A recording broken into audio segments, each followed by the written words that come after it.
Bueno, estamos con la idea de encapsular comportamiento en un módulo.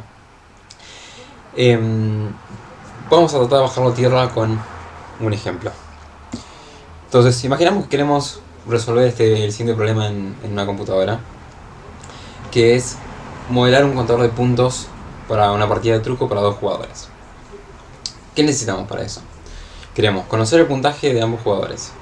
Queremos saber si un jugador está en las buenas, que según Wikipedia es que sea mayor a 15. Yo no me acuerdo específicamente, lo fui a buscar. Si no, vamos a decir que mayor a 15. Y sumar puntos a cada jugador, ¿no? Necesitamos esas 3 cosas para modelar una partida de truco de 2 jugadores. Este comportamiento lo vamos a declararlo en una interfaz que nos empiece a organizar y nos diga qué operaciones son las que representan una partida de truco. Entonces proponemos la siguiente. Por un lado, poder ver el puntaje del jugador 1 y el jugador 2. Donde acá, paréntesis, es uint, es el tipo de datos en C++ que representa números sin signo. Si se acuerdan de Orga 1, o si lo están viendo ahora en Orga 1, uno representaba los números con o sin signo. Uint serían nuestros nats.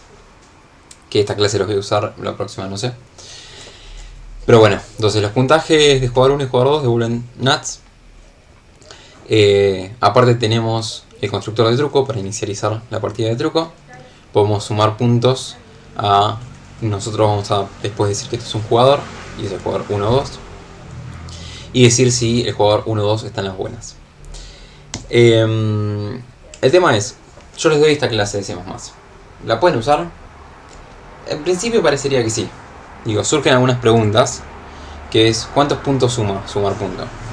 Y a priori uno creería que 1, porque dice sumar punto y no tiene ningún parámetro. Pero habría que aclararlo. ¿Cuántos puntos tiene cada jugador al principio? Bueno, se supone que en el truco todos empiezan con 0 puntos, pero habría que aclararlo. ¿Y qué información nos da buenas? De vuelta, esto depende que sepamos todos y todas que buenas es mayor a 15 puntos. Pero podríamos no saberlo. Entonces acá es donde viene bien la especificación, ¿no? Es una manera de sentar todos los detalles del problema del que estamos hablando. Entonces acá hay una especificación sencilla y rápida, donde vamos a distinguir 2 partidas de truco según el puntaje de los jugadores. Entonces tenemos el observador puntajes, que dado un truco nos da una tupla del puntaje del primer y segundo jugador respectivamente. El generador nueva partida, que da una partida nueva. El generador sumar punto, que suma puntos al jugador n, donde acá aclaramos que tiene que ser 1 o 2.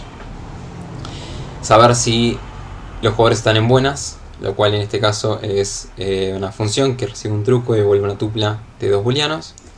Y acá están los axiomas de las operaciones no triviales, donde esto es puntaje de la nueva partida, es 0 para ambos jugadores. Acá está la aclaración que decíamos antes. Puntaje de sumar punto es los puntajes de antes más la suma vectorial, que estamos asumiendo que existe, de 1, esta es la función beta, que no sé si la siguen viendo en alguno, pero beta de esto es 1 si esto es cierto y 0 si no. Entonces esto va a quedar un vector de 1 y 0 con 1 en el jugador al cual estoy sumando. Y por último, buenas, que nos dice true si el puntaje de cada jugador es mayor a 15. Fíjense que hay 2 cosas. Bueno, es acá hay un montón de cosas que no estaban dichas en la interfaz, ¿no?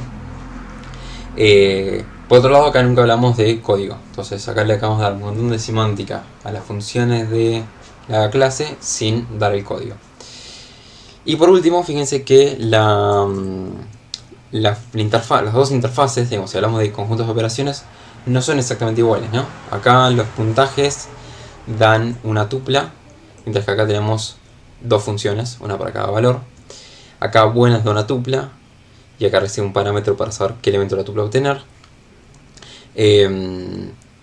Y bueno, y nos faltaría por ejemplo esta aclaración acá, y acá también. Entonces, ¿cómo relacionar? ¿O qué vamos a escribir para relacionar explícitamente el tab con las funciones de C++? Lo que vamos a llamar la interfaz del módulo, y eso lo vamos a ver en el segundo tercio de la materia. Por ahora vamos a tratar de tener conceptos abstractos claros, que en algunos casos lo vamos a llevar a una especificación para que sea bien claro. Y vamos a tratar de usar eso para interpretar las interfaces en C++, pero no dentro de mucho vamos a escribir el puente directo entre ambas cosas para que no haya dudas. Ahora, me paro un segundo en el concepto de abstracción. La idea de escribir tags, que lo que se decía en la teórica, es hacer una abstracción, es hablar de cosas. Digamos, por un lado está la parte de hacer una abstracción en el sentido de todos los problemas, todas las cosas que están en el mundo real que quiero representar, delimitar entre cuáles me importan y cuáles no.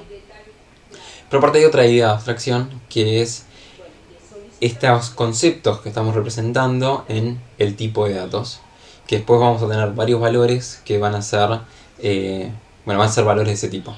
Entonces van a estar sujetos bajo las mismas reglas y la misma semántica. Dicho mal y pronto, yendo a este ejemplo, el tag o la clase truco representan el concepto de las partidas de truco. No representan una partida de truco en particular.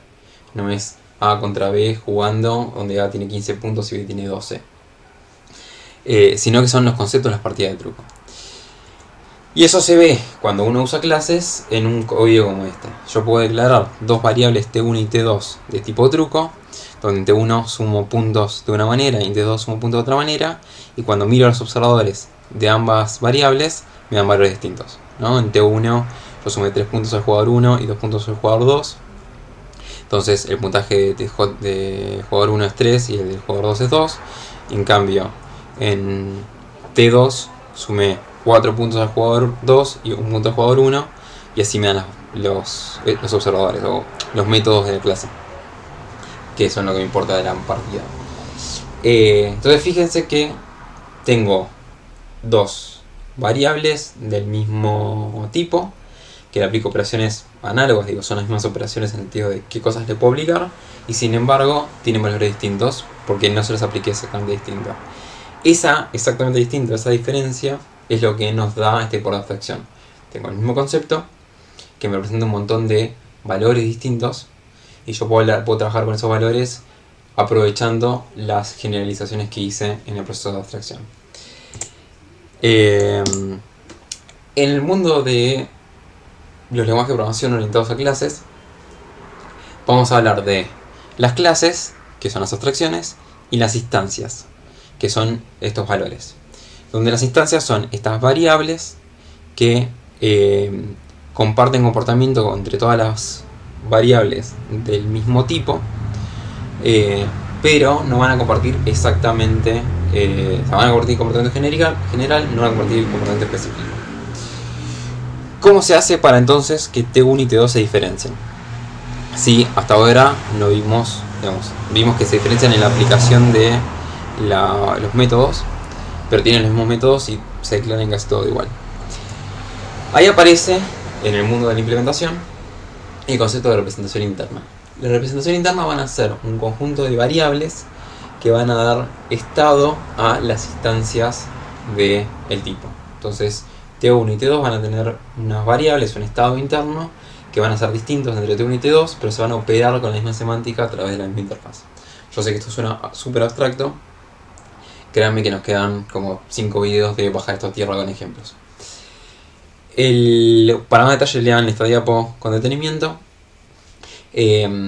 Pero lo que me parece importante, que es la otra que está negrita en la diapo, es cómo pensar la representación interna de una clase es tema principal de la materia y es lo que vamos a ver a lo largo del cuatrimestre, ¿sí? En algunos casos va a ser sencillo, pero a medida que queramos ser más finos en el asunto, por describir exactamente cómo es la representación, cumplir restricciones de complejidad, esto se va a poner más, no sé si complicado, pero vamos a hilar más fino y va a haber motivos para lo cual van a haber motivos para lo cual tiene sentido una materia entera de esto. Vamos entonces con el ejemplo del truco. Entonces, ¿qué necesito para poder representar dos partidas de truco distintas? Bueno, en principio necesito dos naturales para hablar de los puntajes de cada uno de los jugadores. Vamos a ver un poco de qué se trata esto que está escrito de nuevo. Entonces, nosotros veníamos diciendo, tengo la clase truco, tengo truco que es una clase, este es el cuerpo de esta clase, veníamos usando la palabra clave public para referirnos a las cosas que son públicas, donde público significa que lo puedo acceder desde afuera de la instancia, o desde afuera de la clase. Y ahora aparece una nueva palabra clave que es private, de privado en inglés, que son las cosas que van a ser que no van a ser accesibles desde afuera de la clase. ¿Esto qué significa? La manera de leer esto es: declaro la clase, todo lo que esté entre las llaves va a ser parte del contexto de la clase, y con lo que se llaman estas palabras claves, son las palabras de visibilidad. Lo que me dicen es: a partir de esta palabra de visibilidad y hasta que no aparezca otro, todo lo que viene después va a ser público, se puede usar desde afuera. Y con private va a ser lo mismo: a partir de esta palabra y hasta que no aparezca otra, todo lo que viene a ser privado y no se puede usar desde afuera. Esta que está acá, fíjense una diferencia, ¿no? Acá todo lo que venimos declarando son funciones. Acá no hay variables que van a ocupar espacio en memoria, que se van a mutar, ni más. Esto son funciones. Esto es ir a otro código. Esto en cambio son variables internas. Esto tiene un valor de memoria. Existe el entero puntaje J1 y bajo. De vuelta, en un par de diapositivas esto va a quedar un poco más claro. Pero acá hay una diferencia no menor en que lo que estamos declarando acá son variables con valores y lo que estamos declarando acá son funciones. ¿Puede haber funciones privadas y puede haber variables públicas? Sí. En general, quizás pongamos funciones privadas, es probable que pase. Es muy raro que pongamos variables públicas, porque la idea es restringir el acceso de afuera.